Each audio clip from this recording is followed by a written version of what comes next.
दोस्तों नमस्कार। एक बार पुनः आप सभी का स्वागत है। हम लोग करंट अफेयर्स दिसंबर माह का डिस्कस कर रहे थे, जो हमारे आर ओ एग्ज़ाम जिसके जून में होने की संभावना है, और यूपी पीसीएस एग्ज़ाम जिसका नोटिफिकेशन अभी आ चुका है, और ये एग्ज़ाम हमारा 12 अक्टूबर 2025 को निर्धारित है। ठीक है, 12 अक्टूबर 2025 को ये एग्ज़ाम हमारा निर्धारित इन दोनों के लिए अत्यंत उपयोगी है, प्लस अन्य परीक्षाओं के लिए भी जिसमें करंट अफेयर्स पूछा जाएगा उसके लिए ये काफ़ी उपयोगी सिद्ध हो जाता है। अगर पीसीएस 24 का आप मेंस देने वाले हैं तो उसमें भी जहां आपको डाटा ऐड करने की ज़रूरत आएगी आप अपनी परीक्षा में आंसर राइटिंग में, वहाँ ये काम आएगा। तो देर ना करते हुए हम डिस्कशन शुरू करते हैं। इसके पहले 2 लेक्चर दिसंबर माह के करंट अफेयर्स के हम अपलोड कर चुके हैं, ये हमारा तीसरा लेक्चर होगा। तो उन 2 लेक्चर को अगर आपने नहीं देखा है तो पीछे जाके प्लेलिस्ट बनी हुई है, आप देख सकते हैं। ये तीसरा लेक्चर हमारा है और इसको हम शुरू करते हैं। तो देखिए, दिया गया है कि आवधिक श्रम बल सर्वेक्षण की रिपोर्ट के अनुसार भारत में महिला श्रम बल की भागीदारी कितने प्रतिशत की वृद्धि दर्ज की गई है। ध्यान से समझिएगा, आवधिक श्रम बल सर्वेक्षण की ये रिपोर्ट है, उसके अनुसार भारत में महिला श्रम बल की भागीदारी में कितने % की वृद्धि दर्ज की गई है, ये पूछा जा रहा है। तो ये वृद्धि दर्ज की गई है 47% की। कितने? 47। आवधिक श्रम बल सर्वेक्षण ने जो रिपोर्ट जारी किया है उसके अनुसार भारत में जो महिला श्रम बल है, ठीक है, महिला श्रम बल है यानी वुमेन वर्किंग फोर्स जो है, उनमें 47% की वृद्धि दर्ज की गई है। इसके विषय में कुछ और जान लेते हैं। जैसे 2017-18 में 23.3% से बढ़कर 23-24 में महिलाओं की श्रम बल की भागीदारी 41.7% हो गई है। यानी कि 17-18 में जो श्रम बल में भागीदारी थी वो 23.3% थी। अब ये 2023-24 में बढ़ करके कितनी हो गई है? 41.7%। ठीक है, अगर 2017-18 से 2023-24 में कितने प्रतिशत की वृद्धि हुई है ये पूछा जाएगा तो ये है 47%। ठीक, और अगर ये पूछा जाएगा कि एग्जैक्ट कितना है 2023-24 में तो 41.7% है, जो कि 2017-18 में 23.3% थी। इसी अवधि के दौरान उच्च शिक्षा यानी स्नातकोत्तर और उससे ऊपर वाली महिलाओं की रोजगार दर 34.5% से बढ़कर 39.6% हो गई है। यानी ऐसी महिलाएं जिन्होंने पीजी की शिक्षा ग्रहण की है या उससे ऊपर की, ठीक है, स्नातकोत्तर या उससे ऊपर की शिक्षा ग्रहण की है, उनके रोजगार में भी वृद्धि दर्ज की गई है, जो 17-18 में 34.5% हुआ करती थी, अब ये इस समय 39.6% हो गई है। वेतन भोगी नौकरियों में महिलाओं की संख्या बढ़ रही है, जबकि कृषि कार्य और अनौपचारिक मजदूरी कार्य में भागीदारी घट रही है। तो सिंपल सी बात है, जब महिलाएं पढ़े लिखेंगी, एजुकेटेड होंगी, शिक्षित होंगी, तो नौकरियों आदि में उनकी भागीदारी बढ़ेगी और मजदूरी में घटेगी। जैसे जैसे अधिक महिलाएं वेतनभोगी रोजगार में प्रवेश कर रही हैं, लैंगिक अंतर भी कम हो रहा है। ठीक है, जेंडर गैप जो महिलाओं और पुरुषों में बना हुआ है वर्किंग फोर्स में, वो भी कम हो रहा है। भारत की बढ़ती कामकाजी उम्र की आबादी, जिसमें महिलाएं एक बड़ा हिस्सा बन रही हैं, आर्थिक विकास प्राप्त करने में के लिए जो है ये महत्वपूर्ण साबित हो रहा है। ठीक है, नेक्स्ट क्वेश्चन देख लेते हैं कि हाल ही में कृषि पर अस्थायी समिति ने न्यूनतम समर्थन मूल्य को कानूनी रूप से गारंटी देने की सिफारिश की है। इसकी अध्यक्षता किसके द्वारा की जा रही है? तो पहली इन्फॉर्मेशन तो आपके लिए यही इम्पोर्टेंट हो जाती है कि कृषि पर जो अस्थायी समिति गठित की गई है उसने एमएसपी को कानूनी रूप से गारंटी देने की सिफारिश की है। और ये किसकी अध्यक्षता में समिति गठित की गई है? तो ये पंजाब के जो पूर्व मुख्यमंत्री थे चरणजीत सिंह चन्नी, इनका नाम है। क्या नाम? चरणजीत सिंह चन्नी। इनके द्वारा मतलब ये इस समिति की अध्यक्षता की जा रही है और इस समिति ने एमएसपी को कानूनी रूप से गारंटी देने की सिफारिश की है।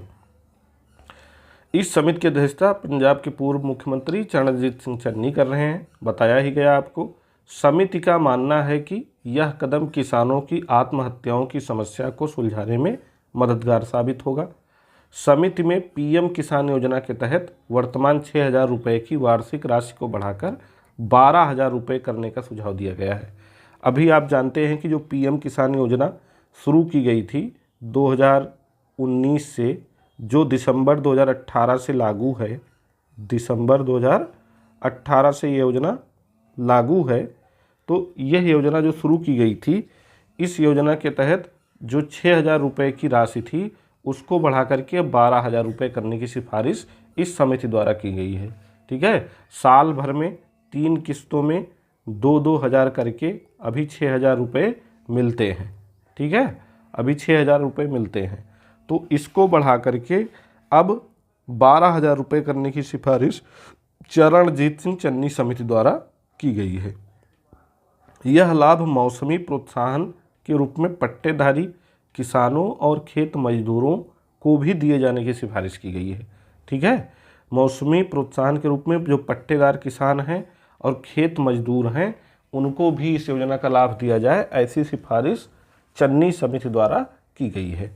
ठीक है, एमएसपी को कानूनी गारंटी देने से क्या क्या लाभ मिल सकते हैं कि किसानों को बाजार की अस्थिरता से बचाने और उसकी वित्तीय स्थिति में सुधार करने में मदद करेगा।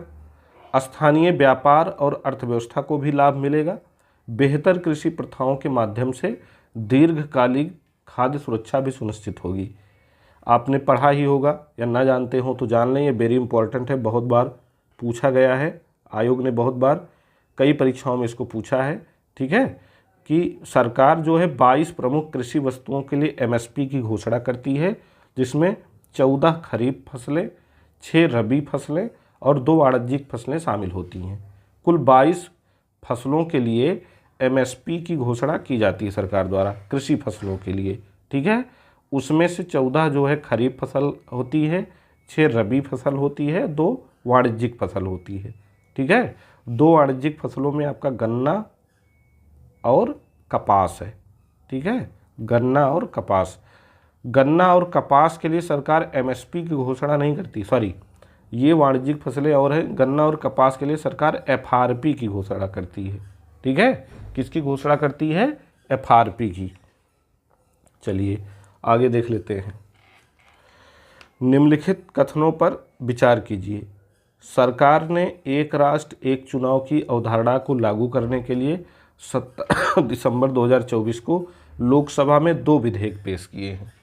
ठीक है, सरकार ने एक राष्ट्र एक चुनाव की अवधारणा को लागू करने के लिए 17 दिसंबर को 2024 को लोकसभा में 2 विधेयक पेश किए हैं।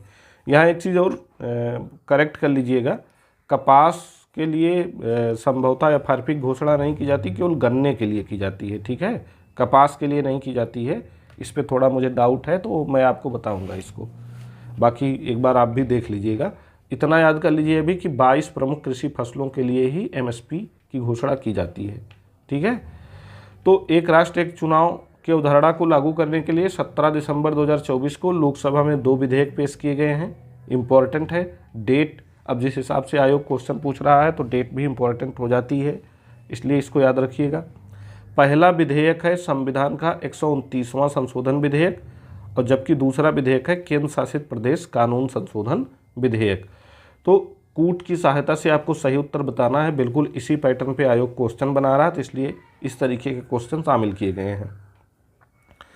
तो इसमें आपके तीनों स्टेटमेंट सही हैं कि जो है एक राष्ट्र एक चुनाव की अवधारणा को लागू करने के लिए 17 दिसंबर 2024 को लोकसभा में 2 विधेयक पेश किए गए हैं।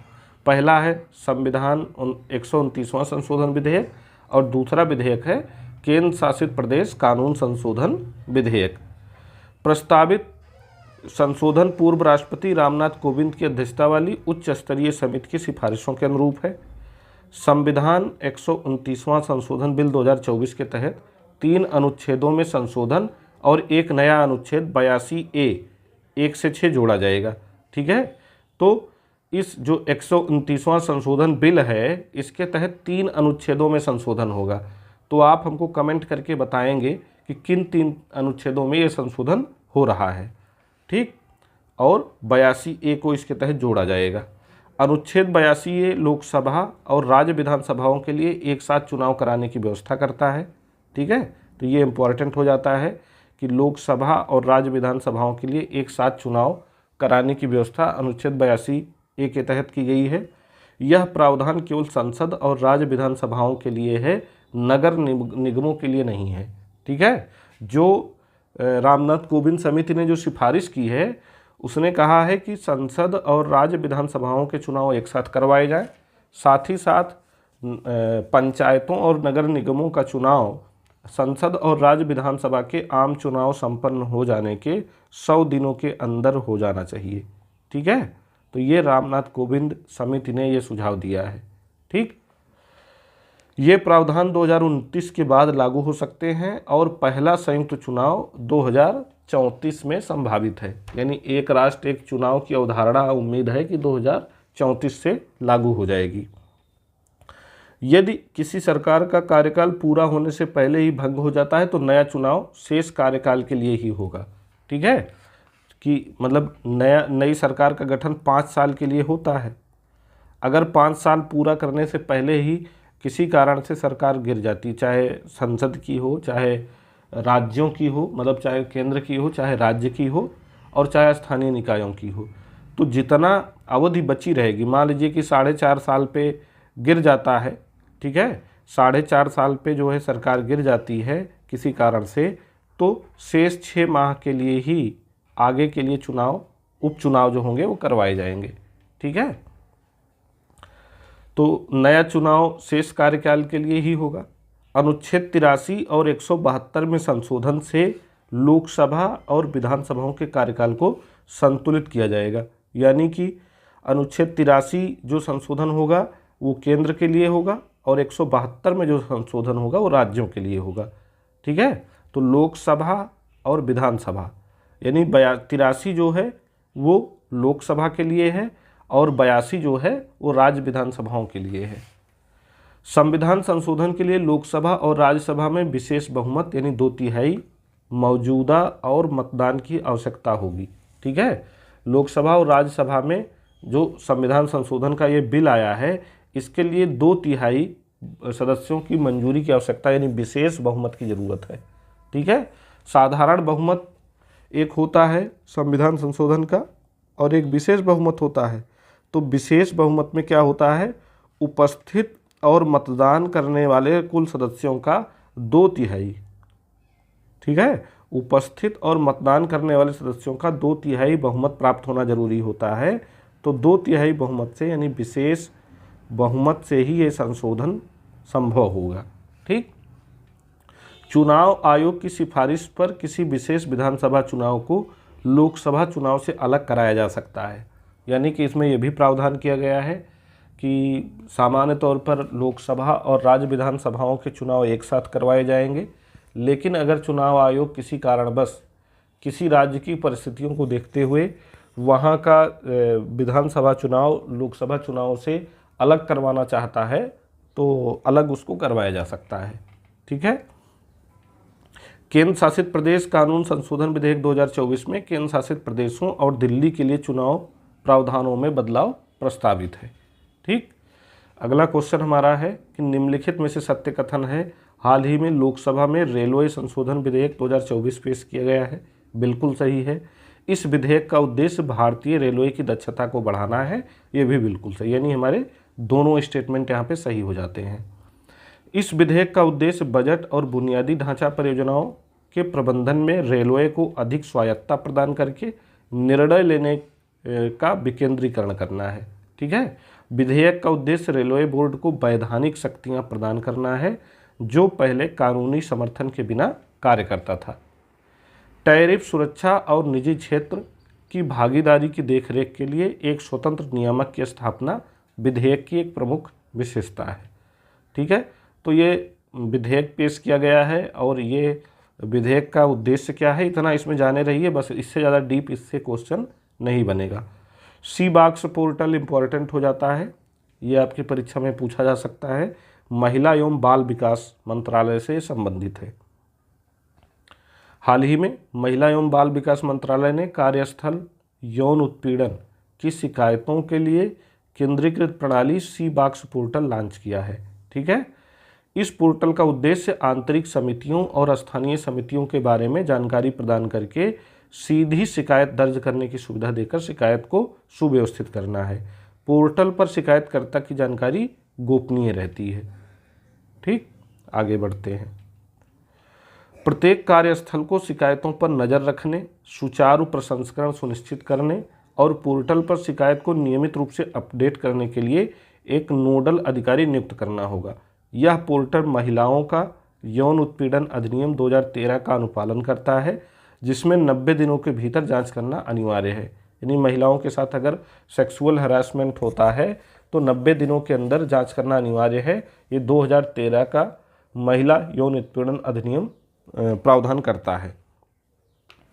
पोर्टल महिलाओं को कार्यस्थल यौन उत्पीड़न के संबंध में अपनी चिंताओं को व्यक्त करने के लिए सुरक्षित और प्रभावी मंच प्रदान करने के लिए सशक्त बनाता है। आगे है, हाल ही में प्रधानमंत्री नरेंद्र मोदी द्वारा किस शहर से नए आपराधिक कानूनों को लॉन्च किया गया है? तो इनको लॉन्च किया गया है चंडीगढ़ से। ठीक है, जो अभी आपराधिक कानूनों में हाल ही में संशोधन किया गया था, तो जो नए कानून बने हैं, नए कानून आए हैं, तो उनको लॉन्च किया गया है हाल ही में। कहाँ से? चंडीगढ़ से। प्रधानमंत्री द्वारा 3 दिसंबर 2024 को, डेट भी इम्पॉर्टेंट है, याद कर लीजिएगा, 3 दिसंबर 2024, 3 दिसंबर 2024 को चंडीगढ़ से नए आपराधिक कानूनों को लॉन्च किया गया। इनमें भारतीय न्याय संहिता, भारतीय नागरिक सुरक्षा संहिता और भारतीय साक्ष्य अधिनियम शामिल हैं। इन कानूनों का उद्देश्य औपनिवेशिक काल के कानूनों को बदलना और भारतीय कानूनी प्रणाली को संवैधानिक आदेशों के अनुरूप बनाना है। कार्यक्रम का विषय था सुरक्षित समाज विकसित भारत दंड से न्याय तक। तो ये विषय भी इम्पॉर्टेंट हो जाता है। ठीक है, सुरक्षित समाज विकसित भारत दंड से न्याय तक इसका विषय था, जो दंड से ध्यान केंद्रित करके न्याय सुनिश्चित करने पर ध्यान केंद्रित करने पर जोर देता है। ठीक है, मतलब जो अंग्रेजों के समय के कानून थे वो दंड पर जो है फोकस करते थे, लेकिन जो नया कानून बना है इसका उद्देश्य न्याय पर फोकस करना है। ठीक है, न्याय पर, तो ये ध्यान रखिएगा। 1 जुलाई 2024 को लागू किए गए नए कानून साइबर अपराध और संगठित अपराध जैसी समकालीन चुनौतियों का समाधान करते हुए औपनिवेशिक युग के कानून को बदलकर भारतीय न्यायिक प्रणाली का आधुनिकीकरण करने का लक्ष्य रखते हैं। ठीक है, तो 1 जुलाई 2024 को ये नए साइबर अपराध वाले जो कानून थे लागू किए गए थे। आगे बढ़ते हैं। अगला क्वेश्चन हमारा क्या है? हाल ही में भारतीय खाद्य सुरक्षा एवं मानक प्राधिकरण ने पैकेज्ड पेयजल और मिनरल वाटर को सर्वाधिक जोखिम वाले खाद्य श्रेणी के रूप में पुनर्वर्गीकृत किया है। यह वर्गीकरण इन उत्पादों के लिए भारतीय मानक ब्यूरो प्रमाणन आवश्यकता को हटाने के बाद आया है। इस नए वर्गीकरण के क्या लाभ हैं? निगरानी में वृद्धि होगी, अनिवार्य निरीक्षण किया जा सकेगा, तृतीय पक्ष ऑडिट सुनिश्चित हो सकेगा और सरलीकृत अनुपालन हो सकेगा। ये सभी स्टेटमेंट यहाँ पे सही हो जाते हैं। तो भारतीय खाद्य सुरक्षा प्राधिकरण चर्चा में आया है या FSSAI, तो इसके विषय में जान लेते हैं। Food safety standard authority, food safety and standard authority of India क्या है?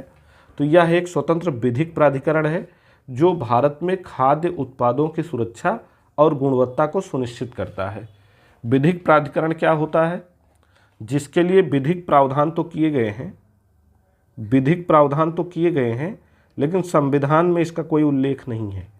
ठीक है, विधिक यानी कानून, अधिनियम द्वारा इसको अधिनियमित तो किया गया है, इसके लिए कानून तो बनाया गया है, लेकिन संविधान में इसका कोई उल्लेख नहीं है, इसलिए इसको क्या कहेंगे? विधिक प्राधिकरण। संविधान में भी उल्लेख होता तो इसको क्या कहते? संवैधानिक प्राधिकरण कहते। ठीक है, आगे बढ़ जाते हैं। अगला क्वेश्चन हम लोग देखते हैं हमारा क्या है। तो देखिए, अगला पॉइंट क्या है? तो FSSAI की स्थापना अगर पूछी जाएगी तो इसकी स्थापना भारतीय खाद्य सुरक्षा और मानक प्राधिकरण अधिनियम के तहत 2006 में की गई थी। ठीक है, कब स्थापना इसकी हुई थी? 2006 में। तो इसकी स्थापना की बात हो गई। इसका मुख्यालय, हेड ऑफिस तो दिल्ली में है, लेकिन इसके क्षेत्रीय कार्यालय जो हैं वो गाजियाबाद, कोलकाता, मुंबई और चेन्नई में भी स्थित हैं। हाल ही में सर्वोच्च न्यायालय ने भारतीय संविधान के 42वें संशोधन को चुनौती देने वाली याचिकाओं को खारिज किया है, जिसके तहत धर्मनिरपेक्ष और समाजवादी शब्द जोड़े गए थे। ये शब्द भारतीय संविधान में कहाँ जोड़े गए थे? वेरी इंपॉर्टेंट क्वेश्चन है, बहुत बार परीक्षा में पूछा गया, करीब 50 बार पूछा गया होगा। तो ये शब्द जो है 42वें संवैधानिक संशोधन 42वें संशोधन 1976 द्वारा 42वें संशोधन 1976 द्वारा जोड़े गए थे। कहाँ पे जोड़े गए थे? प्रस्तावना में जोड़े गए थे। ठीक है, 42वें संशोधन 1976 द्वारा प्रस्तावना में। तो 1976 में प्रस्तावना में ये शब्द शामिल किए गए थे। आपातकाल के दौरान अधिनियमित 42वें संशोधन का उद्देश्य भारतीय संविधान में धर्मनिरपेक्षता और समाजवाद के मूल्यों को दृढ़ करना था। अच्छा, उस समय 3 शब्द एक साथ जोड़े गए थे, ये भी ध्यान रखिएगा। समाजवादी, पंथनिरपेक्ष और अखंडता, ये तीनों शब्द उस समय एक साथ जोड़े गए थे। ठीक है, समाजवादी, पंथनिरपेक्ष और अखंडता। अदालत ने अनुच्छेद 368 के तहत संसद की प्रस्तावना में संशोधन की शक्ति को बरकरार रखा है। कहने का मतलब कि अनुच्छेद 368 के तहत जो है संसद संविधान की प्रस्तावना में संशोधन तो कर सकती है, लेकिन उसकी मूल भावना से कोई छेड़छाड़ नहीं कर सकती। इसमें कहा गया है कि संविधान की मूल अपनाई गई तारीख इस शक्ति को प्रतिबंधित नहीं करती है। अदालत ने स्पष्ट किया कि भारतीय संदर्भ में धर्मनिरपेक्षता का अर्थ है कि राज्य द्वारा सभी धर्मों के साथ समान व्यवहार किया जाता है। ये बहुत बार मतलब पूछा गया है कि भारतीय धर्मनिरपेक्षता और अमेरिकी धर्मनिरपेक्षता, या कह लीजिए कि भारतीय धर्मनिरपेक्षता और पश्चिमी धर्मनिरपेक्षता में क्या अंतर है। तो देखिए, भारतीय धर्मनिरपेक्षता सकारात्मक है और अमेरिकी धर्मनिरपेक्षता नकारात्मक है। इसका अर्थ क्या हुआ कि भारतीय संविधान सभी धर्मों को समान संरक्षण प्रदान करता है, जबकि पश्चिमी धर्मनिरपेक्षता जो है उसमें राज्य जो है धर्मों को कोई महत्व नहीं देता, यानी राज्य धर्मों को कोई संरक्षण प्रदान नहीं करता है। ठीक है, तो वहाँ प्रदान नहीं करता इसलिए नेगेटिव है, और यहाँ प्रदान किया जाता है इसलिए पॉजिटिव है। तो भारतीय धर्मनिरपेक्षता पॉजिटिव है और अमेरिकी या पश्चिमी धर्मनिरपेक्षता जो है वो निगेटिव सेंस में है। ये मेंस में कई बार पूछा गया प्रश्न है। अदालत ने कहा कि प्रस्तावना में समाजवाद कल्याण के लिए राज्य की प्रतिबद्धता को दर्शाता है, जिसमें सरकारें मौलिक अधिकारों का सम्मान करते हुए अपनी आर्थिक संरचनाओं का चयन कर सकती हैं। नेक्स्ट क्वेश्चन है हमारा, वेरी इंपॉर्टेंट क्वेश्चन है कि हाल ही में किस तिथि को अयोध्या स्थित श्री राम मंदिर परियोजना को ब्रिटिश सेफ्टी काउंसिल द्वारा स्वॉर्ड ऑफ ऑनर से सम्मानित किया गया? तो किसके द्वारा ये सम्मानित किया गया है? ब्रिटिश सेफ्टी काउंसिल द्वारा। किससे सम्मानित किया गया है? स्वॉर्ड ऑफ ऑनर से। ठीक है, स्वॉर्ड ऑफ ऑनर। तो स्वॉर्ड ऑफ ऑनर से सम्मानित किया गया है, जो सुरक्षा प्रबंध के प्रति अपनी प्रतिबद्धता को दर्शाता है। तो ये कब सम्मानित किया गया था? तो सम्मानित किया गया था 18 दिसंबर 2024 को। ठीक है, यह सम्मान उन परियोजनाओं को दिया जाता है जो 5 सितारा सुरक्षा रेटिंग प्राप्त करती हैं, जो निर्माण उद्योग के भीतर सुरक्षा प्रबंधन में उत्कृष्टता का संकेत देती है। लार्सन एंड ट्रूबो निर्माण कंपनी को पहले ही राष्ट्रीय सुरक्षा परिषद द्वारा इसके प्रभावी सुरक्षा उपायों के लिए गोल्डन ट्रॉफी प्राप्त हुई थी। इसके पहले लार्सन एंड ट्रूबो कंपनी, जिसने राम मंदिर का निर्माण किया है, मतलब उसने गोल्डन ट्रॉफी इस कंपनी को राम मंदिर के निर्माण के लिए प्राप्त हो चुकी थी। अब क्या हुआ है? अब स्वॉर्ड ऑफ ऑनर मिला है राम मंदिर परियोजना को। ठीक है, और किसके द्वारा मिला है? ब्रिटिश सेफ्टी काउंसिल द्वारा मिला है। क्यों दिया जाता है? जो 5 सितारा सुरक्षा रेटिंग प्राप्त करती हैं जो परियोजनाएं, उनको ये दिया जाता है। ठीक है, पहले और दूसरी मंजिल का निर्माण, जिसमें प्रतिष्ठित शिखर भी शामिल है, पूरा होने के करीब है और संपूर्ण परियोजना जून 2025 तक पूरी हो जाएगी राम मंदिर की।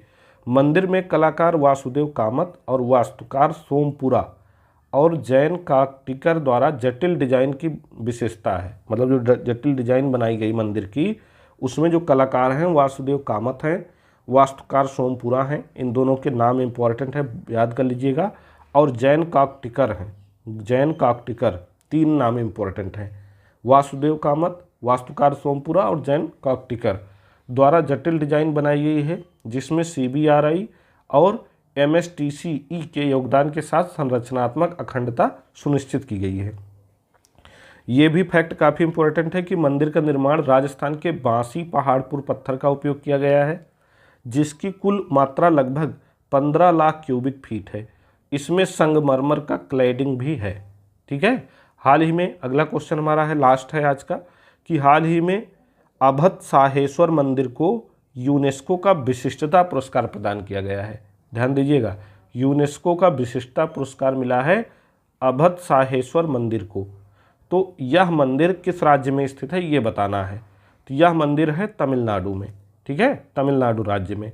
यह मंदिर तमिलनाडु के थुक्काची तंजावुर जिले में स्थित है। यह पुरस्कार इसके असाधारण संरक्षण प्रयासों के लिए प्रदान किया गया है। चोल वंश के दौरान इस मंदिर का निर्माण हुआ है। 1300 वर्ष पुराना यह मंदिर है। इस मंदिर में 5 प्रकार के प्रकोटे हैं। इसमें कई देवताओं का निवास है। यूनेस्को ने मंदिर की अखंडता और सौंदर्य शास्त्र के संरक्षण को सुनिश्चित करते हुए आधुनिक संरक्षण तकनीक को पारंपरिक तरीकों के साथ सफलतापूर्वक एकीकृत करने के लिए पुनर्स्थापना की सराहना की है। ठीक है। तो कुल मिला के तंजावुर जिले में मंदिर स्थित है। यूनेस्को द्वारा ये पुरस्कार प्रदान किया गया है। कौन सा पुरस्कार है? विशिष्टता पुरस्कार। अभत्साहेश्वर मंदिर है, तमिलनाडु में है, 1300 वर्ष पुराना है, चोल वंश के दौरान बना था, 5 प्रकार के इसमें परकोटे लगे हैं। तो इतना इम्पोर्टेंट इसमें हो जाता है। ठीक है। तो ये आज के 10 क्वेश्चन थे जो हमारे आने वाले परीक्षाओं के लिए, चाहे PCS का एग्ज़ाम हो, विशेष करके चाहे RO का एग्ज़ाम हो, उसके लिए काफ़ी इम्पोर्टेंट हो जाता है। करंट अफेयर सब काफ़ी डीप जाके पूछ रहा है, तो मंथली करंट अफेयर तैयार करना ज़रूरी हो जाता है। तो अगर आपको हमारी ये क्लास पसंद आई हो करंट अफेयर्स वाली, तो आप लाइक और शेयर ज़रूर कर दीजिएगा और कमेंट करके हमको सूचित ज़रूर करिएगा। ठीक है। इसको देखिए, जल्दी ही इसका अगला पार्ट लेके आते हैं। तब तक आप लोग इसकी पढ़ाई करते रहिए। Thank you.